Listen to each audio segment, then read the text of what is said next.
Hi, everybody. Today, I wanted to talk to you a little bit about something that came up in one of the groups that I run. And this one is a goal setting group, and it's staying on track with your goals that you made at the beginning of the year and what that looks like. And there were a few people there who were really struggling with some really big goals, like making their house ready for sale and big repairs and struggling with moving and all kinds of really giant events that were their goals, and a lot of those things can be getting a new job, moving to a new place, something new, going to college or going to school for some sort of vocation, giant house repairs, selling a house, any kind of major life event like getting married or having children or any of those kinds of things. There's just so much that life presents that are really big and daunting. And it's hard to get a hold of what that actually is and how to work with that and achieve those goals when they just seem so big some days. And we talked a lot about how to break down the goals, which I've talked about in other podcasts. How to take a big goal, like say if your big goal is getting a new job, you would break that down into small mini goals, like maybe the first thing you do towards the big goal of getting a new job is to work with your resume and get your resume up to date, and maybe you work with some people who can help you hone your resume, and maybe you do some research into what resumes look like nowadays and how yours should reflect that. Maybe that's the first step in getting a new job. Then it's researching what jobs you want, what pay scale do you want, do those things coincide? So you're kind of having all these mini goals that are achievable. You're breaking down something big into something small and achievable kind of little bite-sized pieces.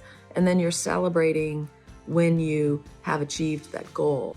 So we talked a lot about that, but one thing that really kept coming up, a reoccurring theme, was that people were feeling a lot of shame from not being able to stay on track with these big goals.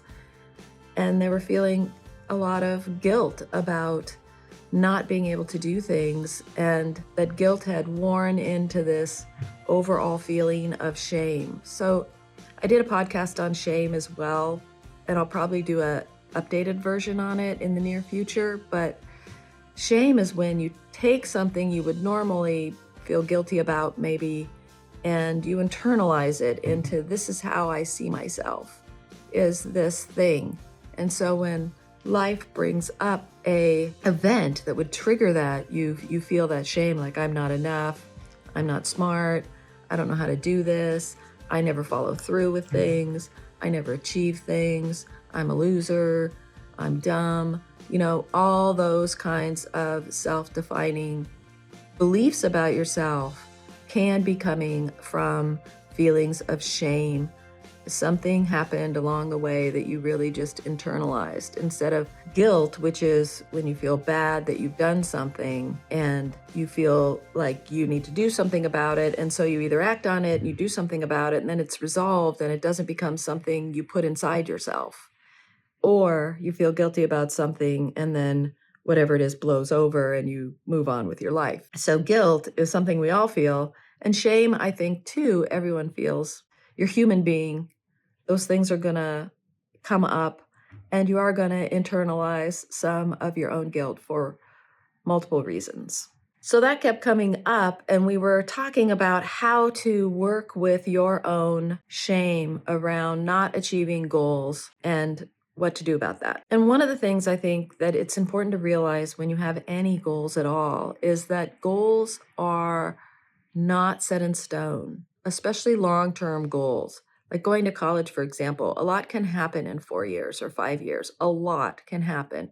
Things will kick you off the trajectory, and you have to kind of get back on the road with a different game plan. And that's how you should approach goals as well. They're not these set in stone things that there's only one way to achieve it, and that's it. If you have a big goal, you need to create some flexibility around the goal And you need to give yourself grace if life steps in while you're trying to achieve a goal, and so much so that you feel that you can take a break from working towards that goal because life's brought something to you that you have to deal with.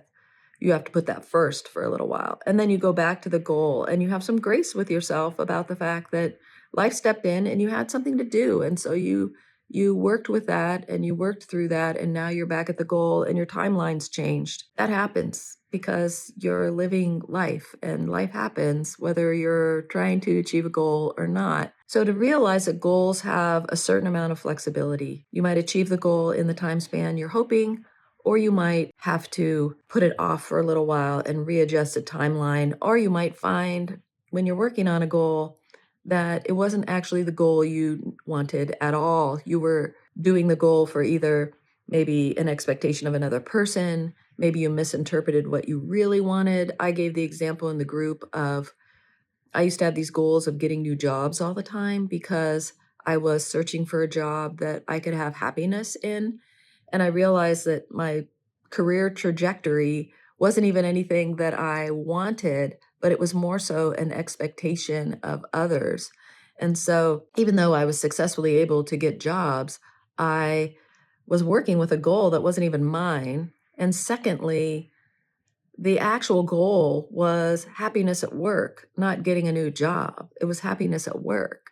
So, I kind of circumvented my actual goal in my mind of having a job I enjoyed with getting a new job. Oh, this job I don't enjoy. I'm going to get a new job, and so on. And that's an example of having a goal that's an expectation of others, or it's a goal that you have that isn't really what you're going for at all.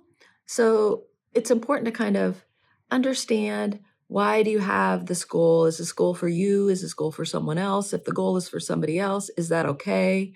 Are you willing to do that? Do you also subscribe to it? Those types of things help you find success in a goal, because if a goal is something you want to do, you're more likely to continue on the path. And you might have to shift it.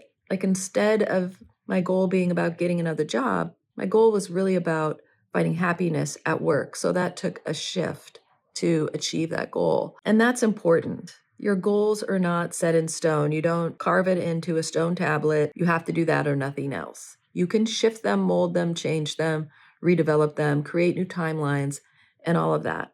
That's how people who successfully reach goals handle their goals. So you can do that too, and that alleviates some of the guilt. And when you feel it coming up, because you've trained yourself to feel guilty about your failures, so when it comes up in your goal setting, now I have to shift a little bit, or I have to shift my timeline. When you feel yourself feeling shame about that, stop and say to yourself, wait, I don't do this anymore. It's okay for me to extend this timeline because other things happened. I didn't realize that this would take so long. Uh, there's something unforeseen situation that's now presented itself that's going to make this goal a little bit longer to achieve. There's reasons, and it's not me, and I don't have to feel shame about this goal and redefining it, because I think you lose a lot of motivation when you feel shame about it. Like, oh, why even try? Why even move forward? And so you drop the goal, or you decide it's too big for you, or you can't do it, or you're responding to it from this place of shame. And that's what makes you lose motivation too, a lot of the times. There's many reasons why you can lose motivation, but that's one, is just feeling that way. So realize that your goals are fluid and in flux all the time. They shift and change as life shifts and change, especially really big goals. And that's okay. That's perfectly okay. And I think another thing with the whole shame factor is really working on it in a different level. It's not so much just about your goals, but about where does it crop up in your life? And is it possible to trace that shame back to something else? Maybe it was shame you could trace back to when you were a child and you had a hard time finishing up things in school, or your family had a rule about everything you start, you finish. And so you feel like if you don't finish everything, you're a failure. And that's a really rigid belief system that I don't think really serves anyone. I think trying things is great and you need to give yourself the flexibility to not like it.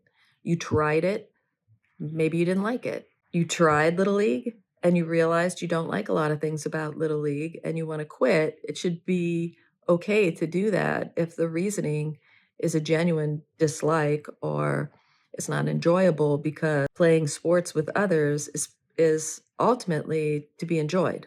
If you grew up with that kind of a belief system, maybe a lot of the shame around goal setting can be traced back to that. If you can trace it back to something like that, can you realize that that's your child's viewpoint on the situation, and you can let it go and you can have your own beliefs about it?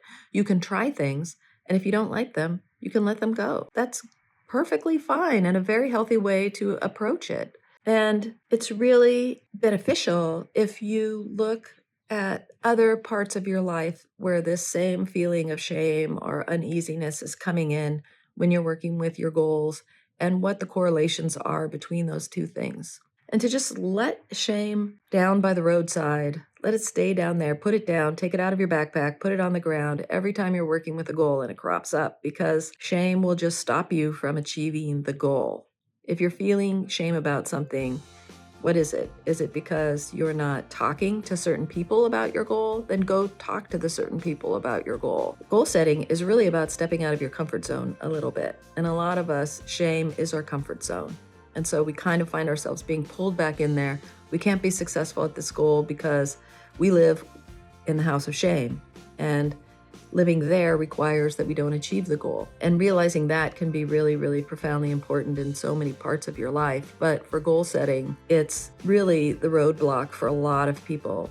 They feel like they can't be successful. And so there's a self-sabotaging thing that's happening there that's preventing them from reaching certain goals. A lot of times you self-sabotage about goals when they're not even your goals at all. A very common one would be going to college because it's an expectation of my parents, but I don't really want to go to college, at least not right now. And so I self-sabotage with bad grades, not showing up to class, getting in trouble, etc.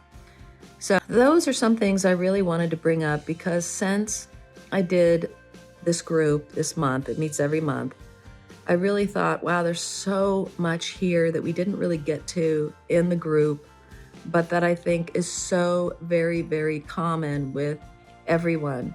A lot of people have goals and they get really close to the goal, but they never achieve it all the way. They might go to 3.75 years of college and then decide that last quarter they can't go to for whatever reason. A lot of people will read books and not read the very end, read the last chapter, or they won't watch the last episode in a series. And some of that is just about the story ending and the sadness of that.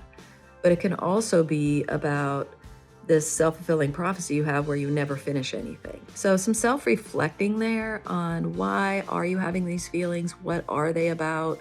What do they mean to you? Where do they stem from?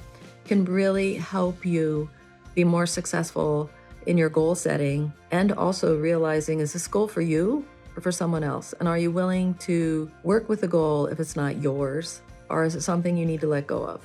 And to be really flexible with your goals, because life is happening in the background while you're trying to achieve your goals.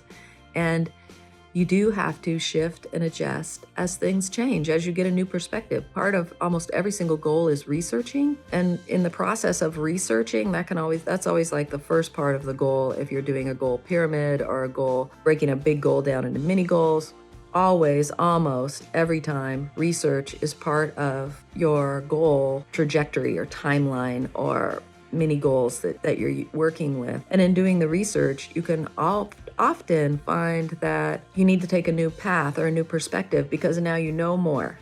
So you can do more and you can understand it more and shift your goals. So be flexible with yourself. Know that it's okay to shift a goal. And thank you for tuning into this episode. I want to say I love you all. I love the people who support me. I love the people who watch these videos. I love the people who comment. I love the people that I work with. And I'm so thankful that you chose to spend your time here with me. And good luck on your goal settings. And know that I love you, and know that I support you. And I never said it at the beginning of this video, but this is the I Care About You podcast, and I'm Juliana J. And please like and subscribe. It really helps me put out more content. and I'll see you in the next one.